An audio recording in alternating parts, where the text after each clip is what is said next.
بسم اللہ الرحمن الرحیم نحمده ونصلی علی رسولہ الکریم اما بعد۔ سیرت النبی صلی اللہ علیہ وسلم کے مدنی دور کا درس نمبر 97 غزوہ خندق کے نتائج اور غزوہ خندق سے ملنے والے اسباق سے متعلق ہے۔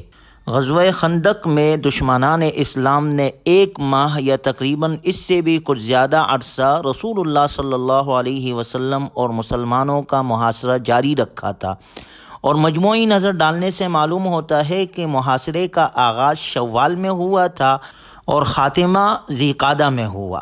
جنگ احزاب در حقیقت نقصان جان و مال کی جنگ نہ تھی بلکہ اعصاب کی جنگ تھی۔ اس میں کوئی خون ریز معرکہ پیش نہیں آیا، لیکن پھر بھی یہ اسلامی تاریخ کی ایک فیصلہ کن جنگ تھی۔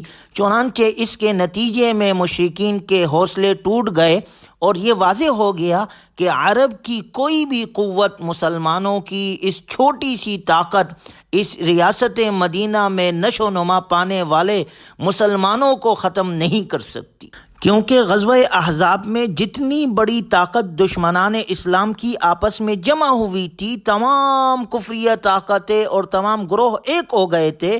اس سے بڑی طاقت فراہم کرنا عربوں کے بس کی بات نہ تھی۔ اس لیے جب آپ علیہ الصلوۃ والسلام نے صبح کی اور دیکھا کہ تمام گروہ منتشر ہو گئے ہیں اور آپ علیہ الصلوۃ والسلام مدینے کی طرف روانہ ہوئے، تو آپ کے زبان اطہر پر یہ کلمات تھے: لا الہ الا اللہ وحدہ لا شریک لہ، لہ الملک ولہ الحمد وہو علی کل شیء قدیر۔ اللہ کے سوا کوئی معبود برحق نہیں، اس کا کوئی شریک نہیں، بادشاہی اسی کی ہے اور ساری تعریف اسی کی ہے، اور وہ ہر چیز پر قادر ہے۔ آئبون تائبون عابدون ساجدون لربنا حامدون، صدق اللہ وعدہ ونصر عبدہ وہزم الاحزاب وحدہ۔ اے ہمارے رب، ہم واپس لوٹ رہے ہیں، توبہ کرتے ہوئے، عبادت کرتے ہوئے، سجدہ کرتے ہوئے اور اپنے رب کی حمد بیان کرتے ہوئے۔ اللہ نے اپنا وعدہ سچ کر دکھایا، اپنے بندے کی مدد کی اور کفار کی فوجوں کو اس اکیلے نے شکست دے دی۔ قرآن کریم میں اللہ تعالیٰ نے ان الفاظ کے ساتھ ذکر فرمایا: وَرَدَّ اللَّهُ الَّذِينَ كَفَرُوا بِغَيْظِهِمْ لَمْ يَنَالُوا خَيْرًا، اور اللہ نے کافروں کو غیظ و غضب بھرے ان کے دلوں کے ساتھ واپس کر دیا اور وہ کوئی فائدہ حاصل نہ کر سکے۔ وَكَفَى اللَّهُ الْمُؤْمِنِينَ الْقِتَالَ وَكَانَ اللَّهُ قَوِيًّا عَزِيزًا، اور اس لڑائی میں، اس جنگ میں اللہ مؤمنوں کے لیے کافی ہو گیا اور اللہ بڑی قوت والا نہایت غالب ہے۔ گویا جو بادل بڑے زور و شور سے اٹھا تھا وہ گرج چمک کر بغیر بڑھ سے نکل گیا اور مدینہ منورہ کا مطلع صاف تھا۔ رسول اللہ صلی اللہ علیہ وسلم نے فرمایا: اس کے بعد سے اب قریش تم پر چڑھ کر نہ آئیں گے بلکہ تم ہی ان پر حملہ آور ہوگے۔ آپ صلی اللہ علیہ وسلم نے فرمایا: الآن نغزوہم ولا یغزوننا نحن نسیر الیہم، اب ہم ان پر چڑھائی کریں گے، وہ ہم پر چڑھائی نہ کریں گے، اب ہمارا لشکر ان کی طرف جائے گا۔ جنگ کے لیے آپ نے فرمایا اب ہم ان کی طرف پیش قدمی کریں گے، وہ ہماری طرف نہیں آ سکتے۔ گویا غزوہ احزاب اسلام اور کفار کی اہم ترین جنگ تھی۔ اس سے مسلمانوں نے بڑے اچھے نتائج حاصل کیے۔ اس غزوے کے اثرات اسلام اور مسلمانوں کی تاریخ دعوت اسلامی کے مستقبل، دین حق کے فروغ اور اسلام کی پیش قدمی میں بہت دور رس ثابت ہوئے۔ مسلمانوں کو فتح اور دشمن کو شکست فاش ہوئی۔ اس غزوے کے بعد حالات مسلمانوں کے حق میں خوشگوار ہو گئے۔ اب مسلمان اپنا دفاع کرتے رہنے کے بجائے حملہ آور قوت بن گئی، جس کے بارے میں آپ صلی اللہ علیہ وسلم نے فرمایا کہ اب ہم ان سے قتال کریں گے اور وہ ہم سے لڑنے نہیں آئیں گے، ہم ان کی طرف پیش قدمی کریں گے۔ پھر اس غزوہ خندق نے مسلمانوں کے ایمان و عزم کی صداقت نمایاں کر دی، جس کے بارے میں اللہ نے فرمایا: وَلَمَّا رَأَى الْمُؤْمِنُونَ الْأَحْزَابَ، جب ایمان والوں نے کفار کی جماعتوں کو دیکھا تو کہنے لگے: قَالُوا هَذَا مَا وَعَدَنَا اللَّهُ وَرَسُولُهُ وَصَدَقَ اللَّهُ وَرَسُولُهُ وَمَا زَادَهُمْ إِلَّا إِيمَانًا وَتَسْلِيمًا، یہ وہی ہے جس کا ہم سے اللہ اور اس کے رسول صلی اللہ علیہ وسلم نے وعدہ کیا تھا، اور اللہ اور اس کے رسول صلی اللہ علیہ وسلم سچے ہیں، اور اس واقعے نے ان کے ایمان اور تابعداری میں اضافہ کیا۔ جبکہ اسی غزوہ خندق نے منافقین اور یہود کی حقیقت بھی کھول کر سامنے واضح کر دی، جس کے بارے میں اللہ نے فرمایا وَإِذْ يَقُولُ الْمُنَافِقُونَ وَالَّذِينَ فِي قُلُوبِهِم مَّرَضٌ مَّا وَعَدَنَا اللَّهُ وَرَسُولُهُ إِلَّا غُرُورًا، اور جب منافق اور وہ لوگ جن کے دلوں میں شک کی بیماری تھی کہنے لگے ہم سے اللہ اور اس کے رسول صلی اللہ علیہ وسلم نے دھوکے کا وعدہ کیا۔ گویا غور کیا جائے تو غزوہ خندق کے مشکل حالات امت کے لیے اس میں عبرتوں کا سامان ہے۔ ان حالات میں ایمان والوں کی حالت دیکھیں اور منافقین کی حالت دیکھیں، دونوں واضح طور پر سامنے اللہ تعالیٰ نے قرآن کریم میں بیان کر دی۔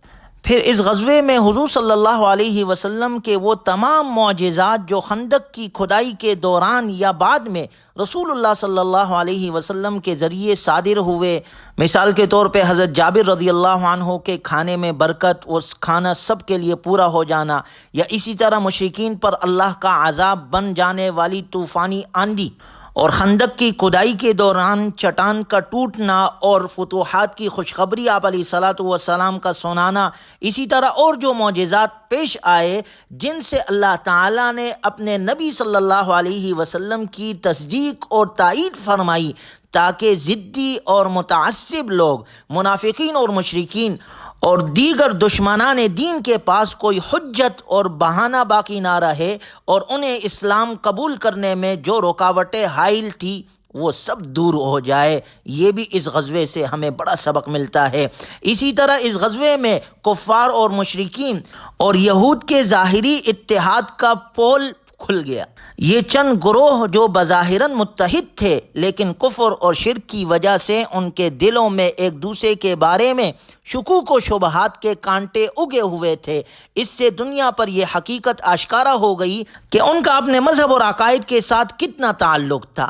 ذاتی منفعت کے لالچ میں آ کر اجتماعی مفاد کو قربان کر دینا ان کے لیے کوئی مشکل بات نہ تھی۔ عیینہ حارث بن عوف کو جب اس شرط پر مدینے کی کھجور کا 1/3 حصہ دینے کی پیشکش کی گئی کہ وہ اپنے قبائل کو لے کر واپس چلے جائے تو انہوں نے فوراً اس پر آمادگی ظاہر کی۔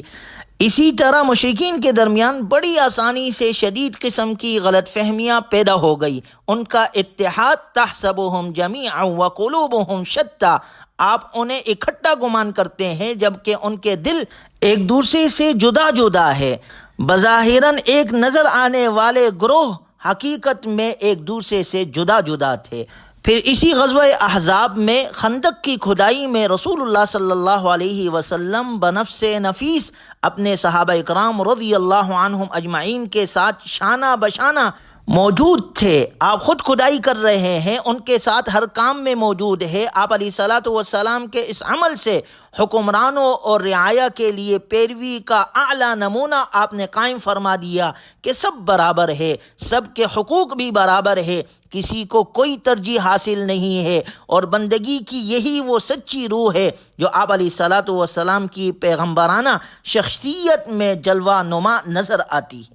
آپ علیہ الصلاۃ والسلام نے مومنوں کے ساتھ اپنے صحابہ اکرام رضی اللہ عنہم اجمعین کے ساتھ گہری محبت اور شفقت کی مثال قائم کر دی۔ اس لیے اللہ نے قرآن کریم میں ذکر فرمایا لَقَدْ جَاءَكُمْ رَسُولٌ مِّنْ أَنفُسِكُمْ عَزِيزٌ عَلَيْهِ مَا عَنِتُّمْ حَرِيصٌ عَلَيْكُمْ بِالْمُؤْمِنِينَ رَءُوفٌ رَحِيمٌ، بلا شبہ تمہارے پاس تم ہی میں سے ایک رسول آیا جس پر تمہاری تکلیف اور مشقت بہت گراں گزرتی ہے، وہ تمہاری بھلائی کا بہت حریص ہے اور مومنوں پر بہت رحم اور شفقت کرنے والا ہے۔ پھر غور کیا جائے خندق کی کھدائی کے وقت آپ علیہ الصلاۃ والسلام نے مختلف صحابہ اکرام رضی اللہ عنہم کی جماعتیں بنائی اور ہر ایک کو الگ الگ حصے کا کام آپ نے سپرد کیا، جس سے ہمیں یہ سبق ملتا ہے کہ کاموں کی ذمہ داری کا تعین کاموں کو آسان کرنے اور اس سے جلد نتائج حاصل کرنے میں معین اور کارکنوں میں مقابلے کی فضا پیدا کرنے میں بڑی اہمیت کا حامل ہے۔ اس لیے کام کی ذمہ داری دیتے وقت اس کی پوری جزیات واضح طور پر طے کرنی چاہیے تاکہ ہر ایک کو اپنے کام اور ذمہ داری کا علم ہو۔ اور پھر اگر غور کیا جائے تو اسلام نے ہمیشہ اہل اور باصلاحیت لوگوں کو اہمیت دی ہے، چنانچہ صحابہ اکرام رضی اللہ عنہم اجمعین کے زمانے میں ہر قبیلہ باصلاحیت لوگوں کو اپنے ساتھ شامل کرنے میں فخر محسوس کرتا تھا۔ غزوہ خندق میں حضرت سلمان فارسی رضی اللہ عنہ خندق کھودنے کا مشورہ دینے والے اور اس کام کے سب سے زیادہ واقفیت رکھنے والے شخصیت تھے۔ اس لیے ہر جماعت کی خواہش تھی کہ حضرت سلمان فارسی رضی اللہ عنہ ہمارے ساتھ ہو۔ خندق کے دن مہاجرین کہنے لگے سلمان ہمارے ہیں، انصار نے کہا نہیں وہ ہمارے ہیں۔ رسول اللہ صلی اللہ علیہ وسلم نے اس موقع پر فرمایا سلمان منا اہل البیت، سلمان ہمارے اہل بیت میں سے ہے۔ اس سے معلوم ہوا کہ باصلاحیت لوگوں کو ملکی اور غیر ملکی، مقامی اور بیرونی امتیاز کے بغیر ترجیحی بنیاد پر رکھنا چاہیے اور اس کو باعث فخر اور سعادت سمجھنا چاہیے۔ حضرت سلمان رضی اللہ عنہ کے لیے آپ علیہ الصلاۃ والسلام کی طرف سے جاری کردہ یہ دائمی تغمہ اور نشان واضح کرتا ہے کہ حضرت سلمان رضی اللہ عنہ مہاجرین میں سے ہے، کیونکہ اہل بیت کا تعلق بھی مہاجرین میں سے ہے۔ پھر اس غزوے کے اندر مشرکین نے رسول اللہ صلی اللہ علیہ وسلم اور صحابہ اکرام رضی اللہ عنہم اجمعین کو بروقت چند نمازیں ادا کرنے سے قاصر کر دیا، تو آپ علیہ الصلاۃ والسلام نے غروب آفتاب کے بعد وہ نمازیں باجماعت پڑھی۔ اس سے ہمیں یہ تعلیم ملتی ہے کہ گویا فوت شدہ نمازوں کی قضا باجماعت ادا کی جا سکتی ہے۔ پھر چونکہ اس غزوے میں خندق کھودی گئی تو اس مناسبت سے اس کو غزوہ خندق کہتے ہیں، اور تمام دشمنان اسلام کے یکجا ہونے کی وجہ سے اس کو غزوہ احزاب کہتے ہیں۔ یہ جنگ اس اعتبار سے اہم ہے کہ اس میں اسلام کے خلاف موجودہ اس وقت کے تمام باطل طاقتیں یکجا ہو گئی تھی، اور رسول اللہ صلی اللہ علیہ وسلم نے صورتحال کے پیش نظر جرت اور ہمت کے ساتھ ساتھ حکمت عملی اور تدبیر اور مصالحت سے کام لیا۔ موجودہ دور کے اندر بھی اگر غور کیا جائے تو اس وقت بھی صورتحال یہ ہے کہ مسلمانوں کے خلاف، اسلام کے خلاف یہود و نصارہ اور مشرکین اور ہندو اور سکھ تمام قوتیں یکجا ہے۔ الکفر ملت واحدہ، تمام کفریہ طاقتیں آج بھی اسلام اور مسلمانوں کے خلاف ایک ہے۔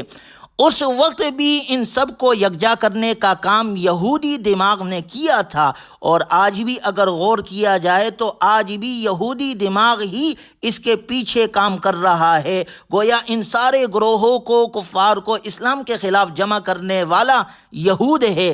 جیسے اس وقت فوج کی تعداد اور اسلحہ کے اعتبار سے مسلمان کمزور تھے، اسی طرح آج بھی دفاعی ٹیکنالوجی میں مسلمان پیچھے ہے۔ گویا موجودہ حالات میں مسلمان ایک نئی جنگ احزاب سے گزر رہے ہیں۔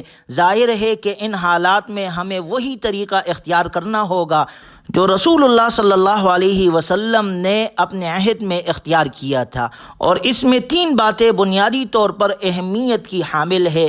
پہلے نمبر پر یہ کہ مسلمان خود متحد ہو، وہ اپنے صفوں میں کوئی انتشار اور افتراق پیدا نہ ہونے دے، جیسے کہ اس وقت مہاجرین اور انصار نے شیر و شکر ہو کر اس کا نمونہ پیش کیا۔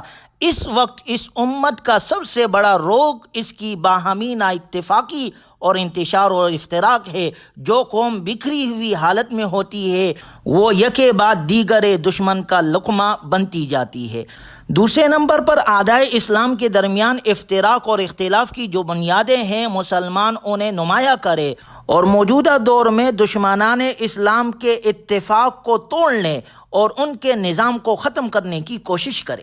تیسرے نمبر پر اس وقت دنیا میں مسلم ممالک کی تعداد 50 سے زیادہ ہے۔ یہ ایک دوسرے کے لیے حصار اور دشمن کے مقابلے میں خندق کا درجہ رکھتے ہیں، لہٰذا تمام مسلم ملکوں کا یہ فریضہ ہے کہ وہ اپنی اپنی سرحدوں کی فکر پر قناعت کرنے کے بجائے پورے عالم اسلام کی سرحدوں کی حفاظت کے لیے کوئی متحد نظام قائم کرے اور اپنے دشمنوں کا متفقہ طور پر مقابلہ کرے۔